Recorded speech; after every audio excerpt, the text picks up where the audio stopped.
Welcome, Crash and Swarm, to Rhinos and Aliens After Dark, number 47. Number one podcast crew in Western New York. And we are here to deliver the best to our capability, unbiased, local, and global news. So, message for the week is basically reliable transportation. Be it bicycle, vehicle, public transportation. Just appreciate that you have reliable transportation. And the reason why I'm saying this is because I came across a news article a little over a month ago now where 50 people were killed and 100 people were injured in a train crash in Taiwan. So message of the week, just appreciate you getting to where you want and you getting back home in a safely manner. Now, shout out, I did not mention this last time, and for some reason on no podcast we've mentioned this. We want to show our respects to DMX, so rest in peace. He is one of the most underappreciated rappers currently right now when it comes to the old school group. And it's a shame. It's a shame. But we will do an episode for diving deep into entertainment at some point going through his catalog. So whenever that happens, stay tuned.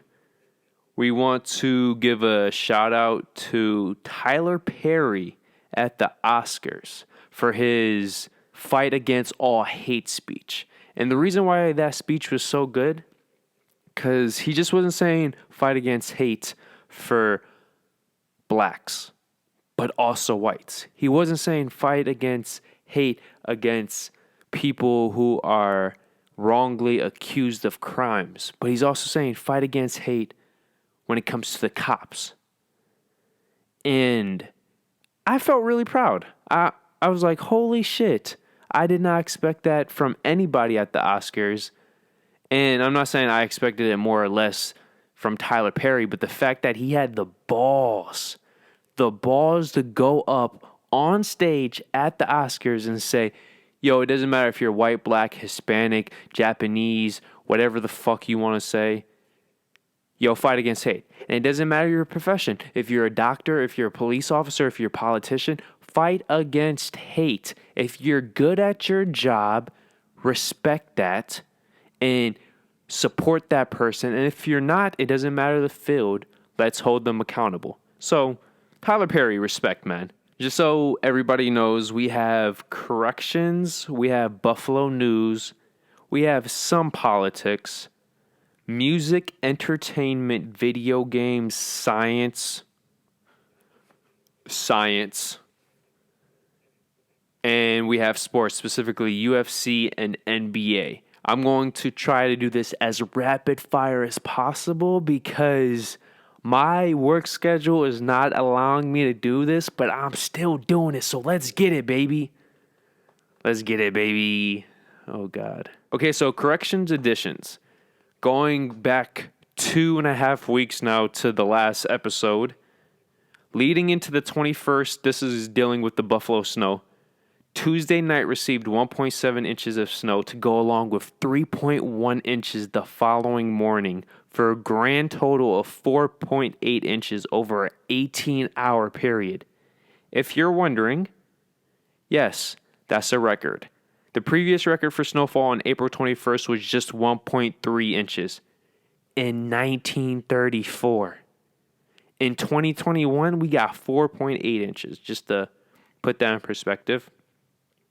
When it comes, because I mentioned some things from last episode and I was going to highlight it more. Curry's specific 11-game streak, in 1 week he had 3 performances with double-digit made threes.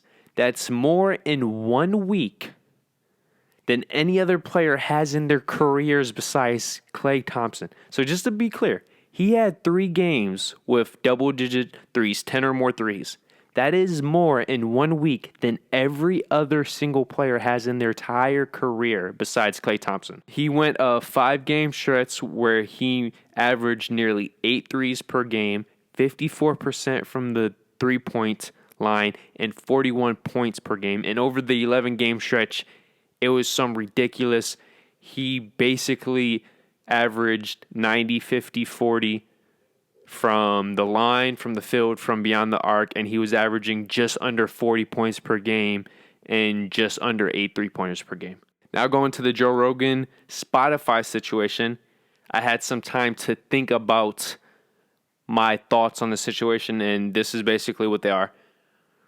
This entire Rogan situation is a fascinating study. It will be a fascinating study, and the reason why I'm saying this, because it actually appears he made a mistake. At the end of the day, it's all perspective and preference, but what do you value more? Do you value your freedom and a 7-figure yearly check, or do you value a 8-figure to 9-figure yearly check, but now you're being micromanaged and there is a lot of oversight on what you say and how you say it?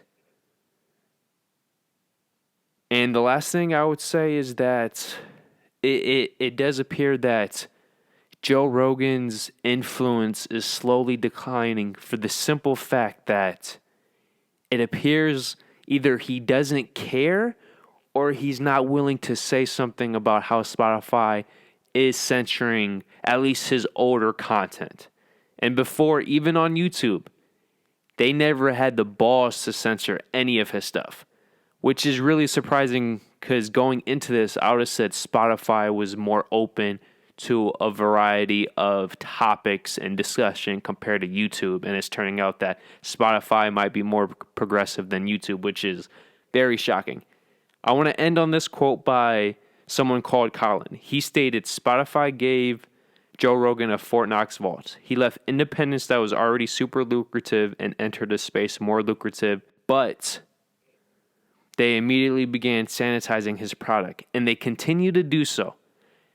Does he care? Will it impact his future? Those are two important questions because we don't know. And then right now, everything I said before, I'm assuming. Does he care about this?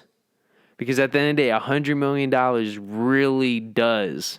It makes you care less about problems. You don't need to worry about a lot of problems. Now moving to the Derek Chauvin situation, I'm just going to be simple, straight to the point. The manslaughter charge, 100% fair and just. But the second and third degree murder charges, too far, and these are the reasons why. Beyond reasonable doubt. Beyond reasonable doubt. The prosecution has to prove every single thing when it comes to each charge. Even to a certain degree, the prosecution wasn't able to prove everything for the manslaughter, but I respect that charge. The second and third degree murders, when you want to get specific, I just don't see it. I don't see it. And then last but not least, when it comes to that, it is specifically called presumption of innocence. Presumption of innocence. So you as a jury, it's your duty to presume the innocence of the defendant. Unless everything in the charge is proven true, which was not the case for the second and third degree murder. The jury is only supposed to take in consideration the facts within the court. And I do not feel like that was the case. Now moving into the Ben Studio situation, Days Gone 2 was a no-brainer. It now makes sense why people like John Garvin, Jeff Ross, etc. departed when they did. Who wants a Last of Us remake? Who's asking for a Last of Us remake? Days Gone was released in 2019, just over 2 years ago now. Yet Studio Ben just got their latest project greenlit last month. Woeful, terrible. That's bad management. Plain and simple, waste of resources. At the end of the day, it really is a kick to the groin of Studio Ben or Ben Studio. Did I mention they're making a Last of Us remake 7 years after the game was released? Who wants this? especially who wants this when so many fun and great key PlayStation 3 franchises are stuck on the PlayStation 3. I want to end with this quote because it summed up, I believe, in better words than what I just said. Imagine being Ben, delivering a game that outsells your studio's other 8 combined. You pitch an obvious sequel. It gets denied. Then 2 years of your life are wasted on another Uncharted, the brainchild of another team. But the good news is that up in Quebec somewhere, Jade Raymond is making a game that might come to PlayStation 5 one day. And we're going to tell you in a blog post written at 2 a.m. in which the studio doesn't even have a logo and its website is a text document. Now moving into Buffalo news, the council voted to get rid of the stupid school zone cameras. Buffalo Mayor Byron Brown states the Common Council did not properly pass a resolution calling to get rid of the controversial cameras. Lawmakers must just vote again. So basically, the mayor used the technicality to say fuck off. Hopefully, the council once again votes again to get rid of the cameras. The whole point is slowly but surely, by the end of the summer, these cameras should be gone. Buffalo stepping up their game once again for biking. They're putting fixed stations around Buffalo, specifically at the center of downtown. And the fixed stations are made by Darrow Bikes. The stations will include tools necessary to perform bike repairs and maintenance, from changing a flat to adjusting brakes and derailleurs, which is very surprising, really. It actually has the tools, from what I can tell, that can fix a majority of bike issues, which is, shout out Buffalo. Sometimes it's the little unexpected conveniences that can make city living more desirable. Yes, that is true. When you have shitty sidewalks that have not been renovated / repaved in, 2 decades, do you really want to go outside and walk on those shitty pavements? No.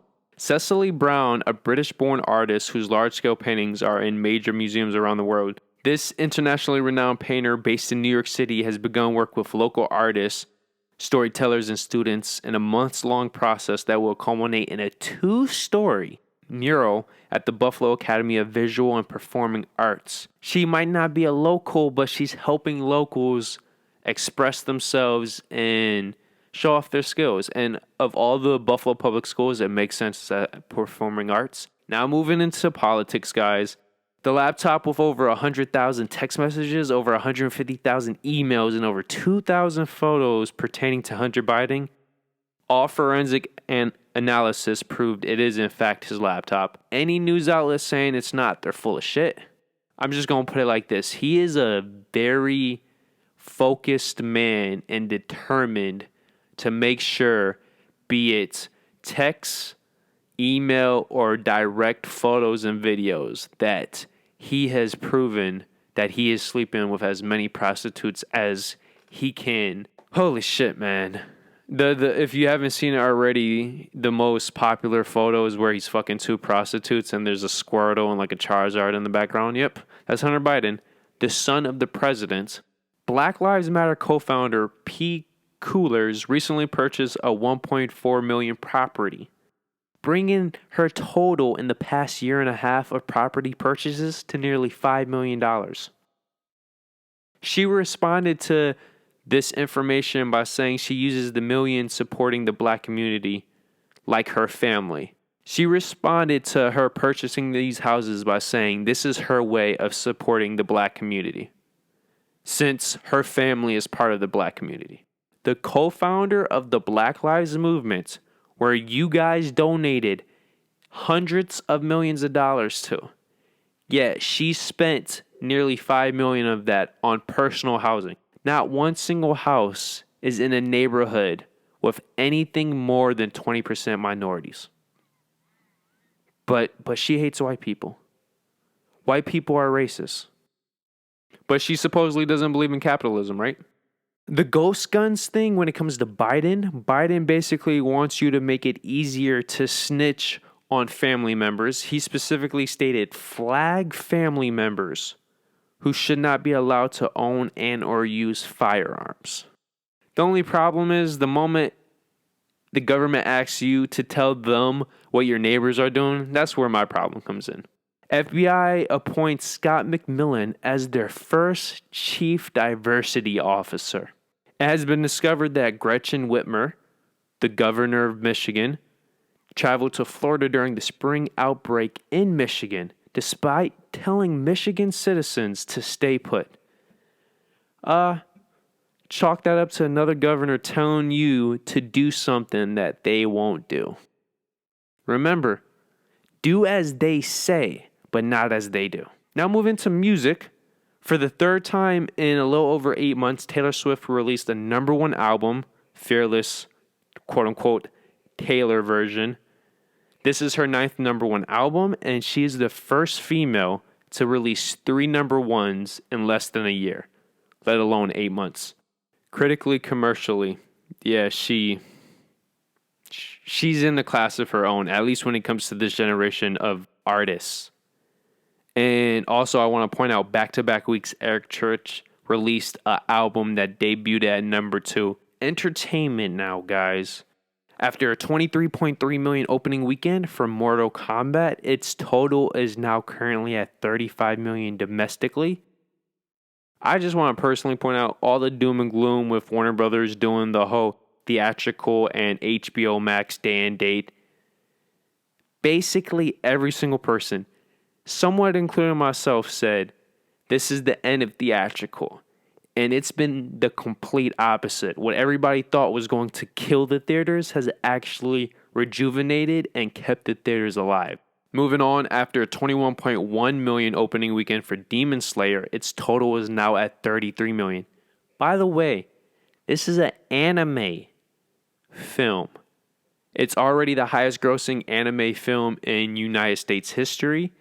And do not be surprised when everything's said and done, it finishes with around 45 to 50 million, which will be easily the highest. And last but not least, when it comes to box office, Godzilla vs. Kong has officially passed 90 million stateside. Trivia, Frances McDermott wins her 3rd Best Actress Oscar, putting her 2nd place in Oscars history for the most Best Actress Oscar wins in Oscar history. And she is behind only Katharine Hepburn, who won 4. Why McDermott howled at the beginning of her speech, that is not because she was showing out, she wanted attention, or she's low-key psycho. That is actually due to and in honor of her production sound mixer, Michael Wolf Snyder, who actually died earlier this year at age 35. Trivia, what does Frances McDermott and Anthony Hopkins have in common?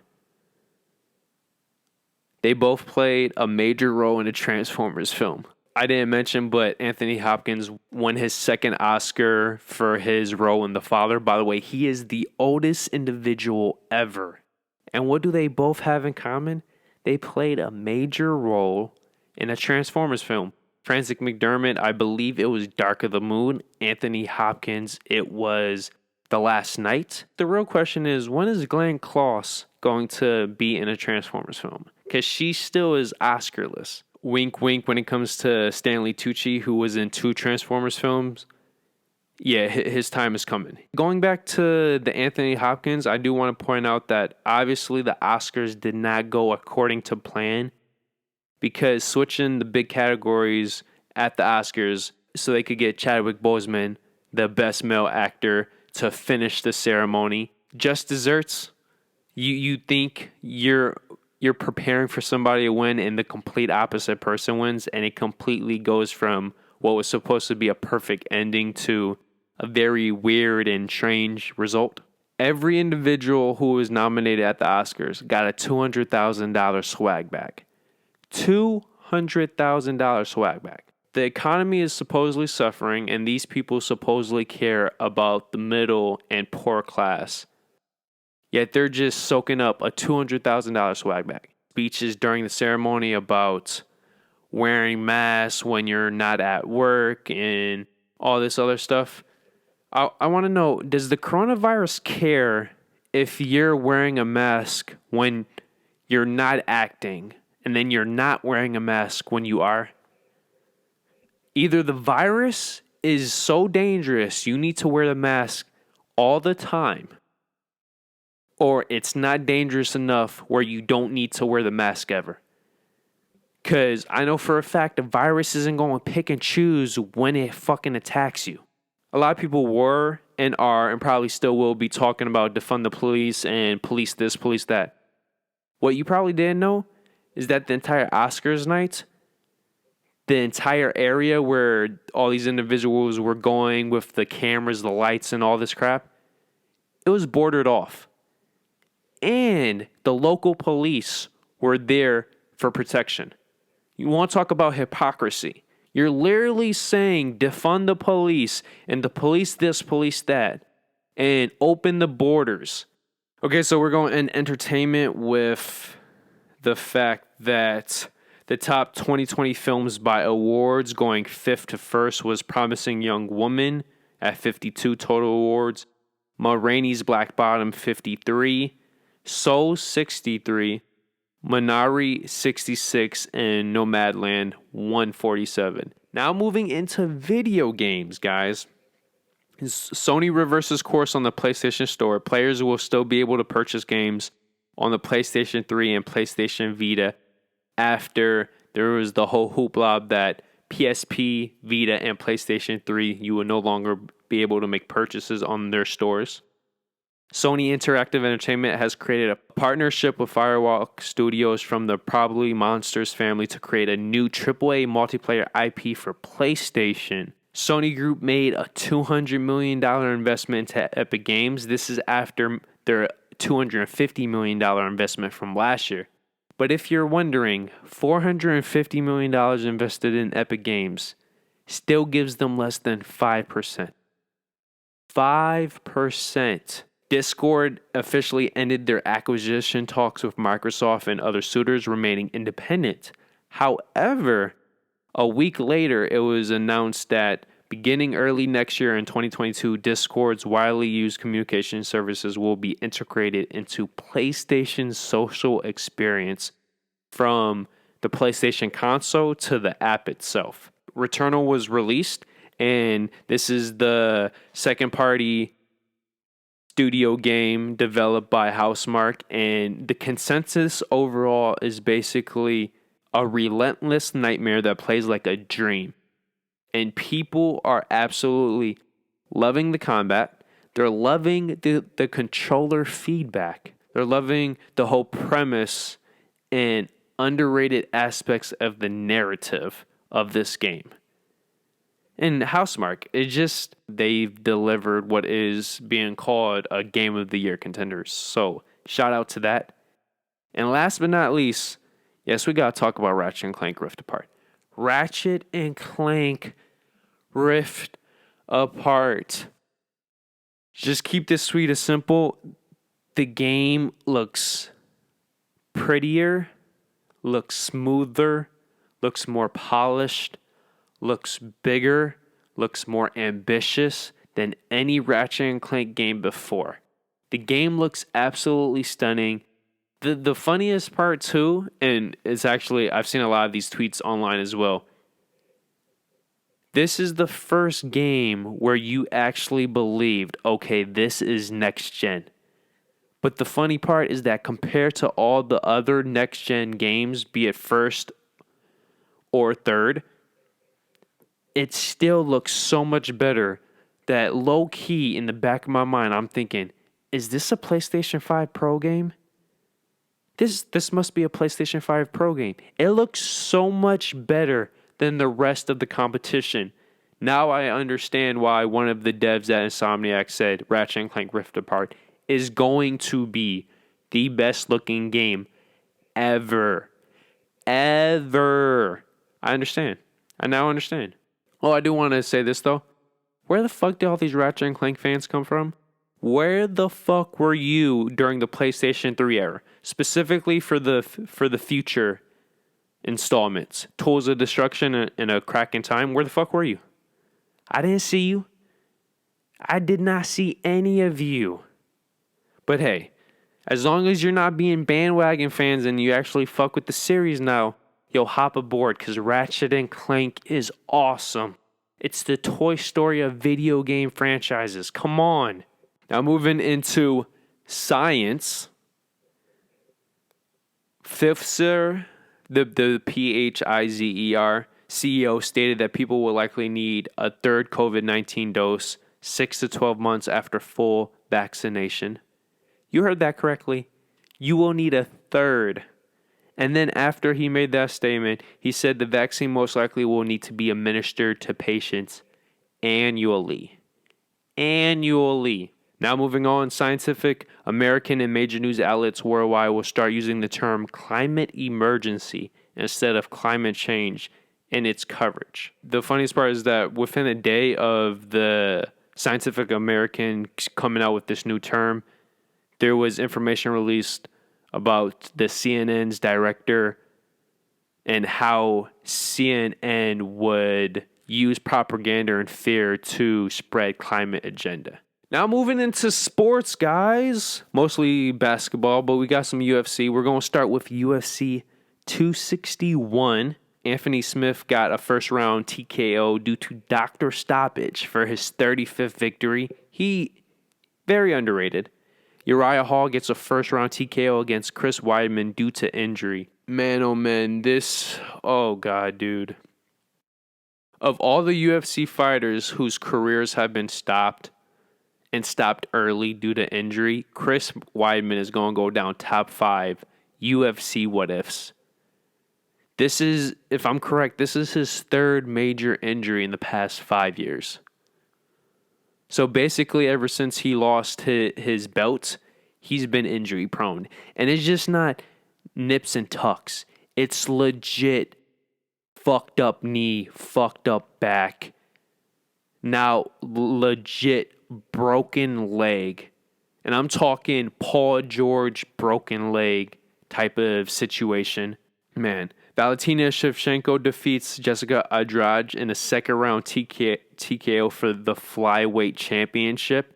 If you're wondering, this is Valentina's 7th straight victory, 6th straight title bout victory. And from start to finish, she dominated this fight. Rose N, or as people like to call her, Thug Rose, she defeated Wale Zhang with a first-round head kick. This is Wale's second career loss.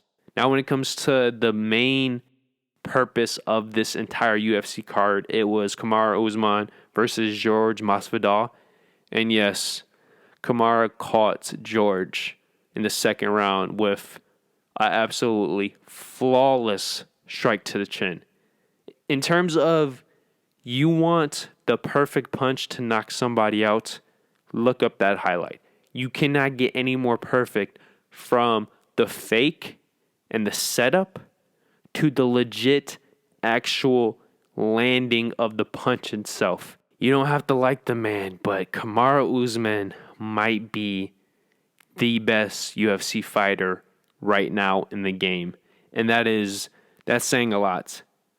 By the way, that was Kamaru Usman's 18th straight victory, his 14th straight in the UFC, which is the second most all time, and it was his 5th straight title bout in the welterweight division.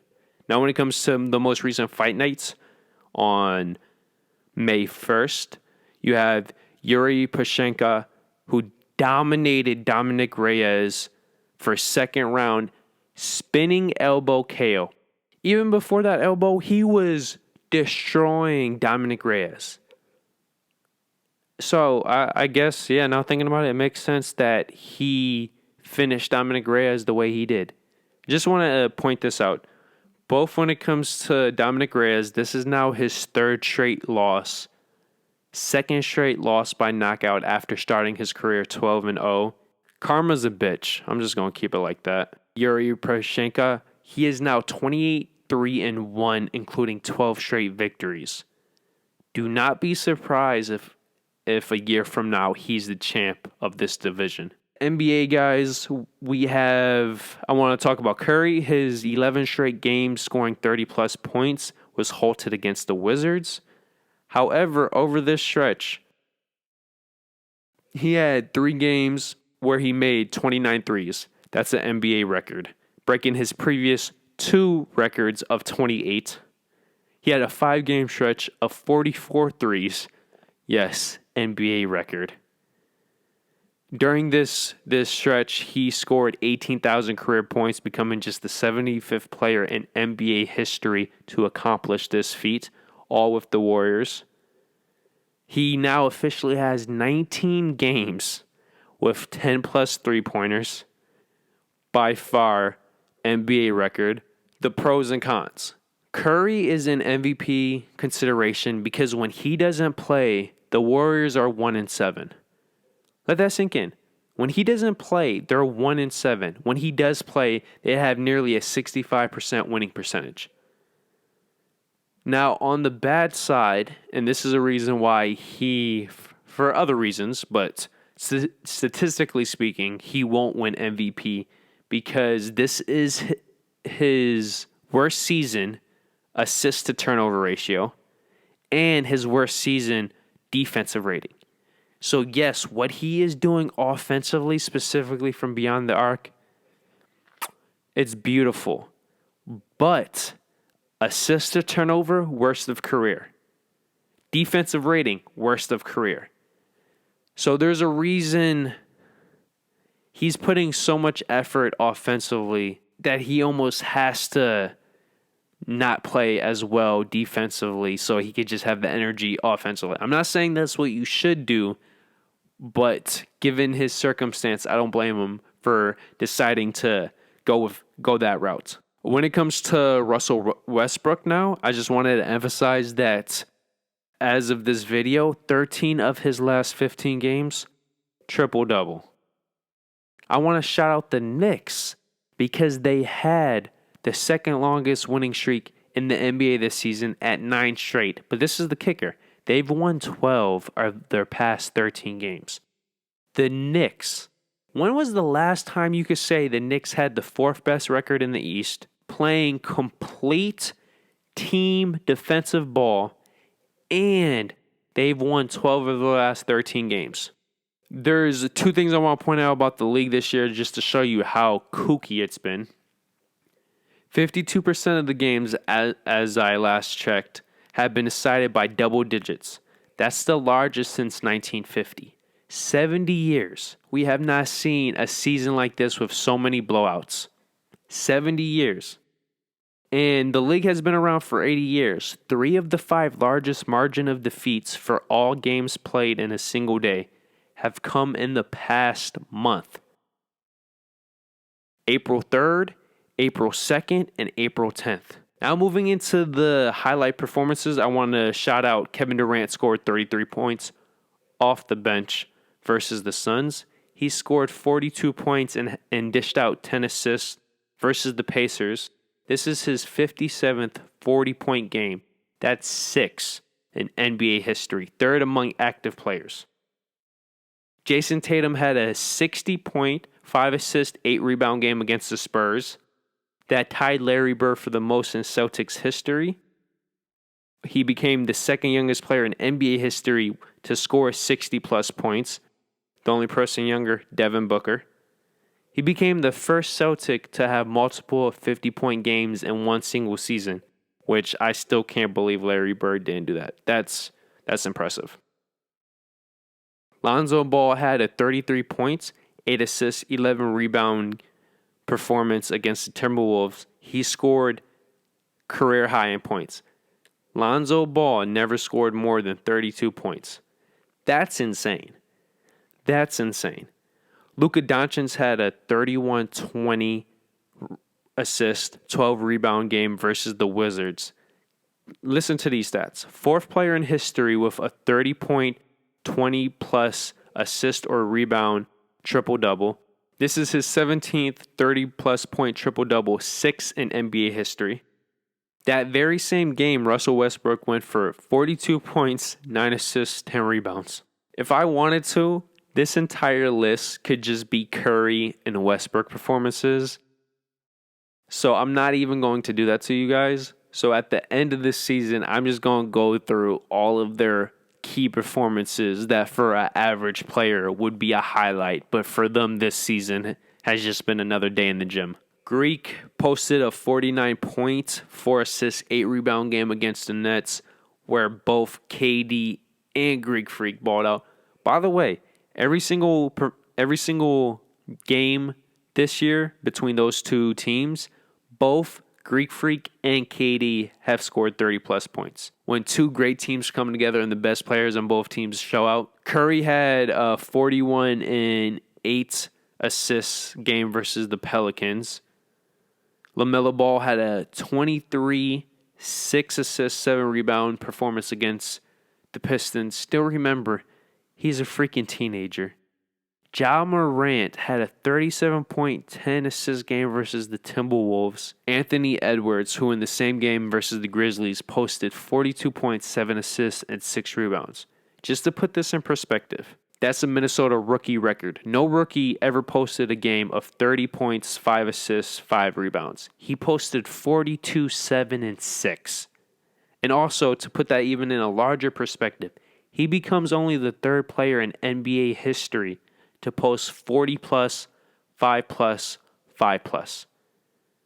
And if you're wondering, one of those players is LeBron James. He became only the third teenager ever to do that in NBA history, which makes it even more impressive because he's a teenager and a rookie. And when it comes to the next episode, I will have interesting information about the NFL draft. If you haven't already, guys, like the video, subscribe to Rhinos and Aliens, hit that bell so you get the notifications. Share the video to any and everyone. We are on Facebook, Instagram, and Twitter. And technically, we're going to be on Locals real soon. And fifth, comment. Comment about anything I discussed before. Comment about anything I've discussed in this video. Comment about the stats, the facts. Comment about my opinions. But either way, LLPH and motherfucking cadoodle, baby. Just a friendly reminder, guys. Hit the subscribe button in this corner. And then for the newest video. Then for the most recommended. And then for our famous dick pic.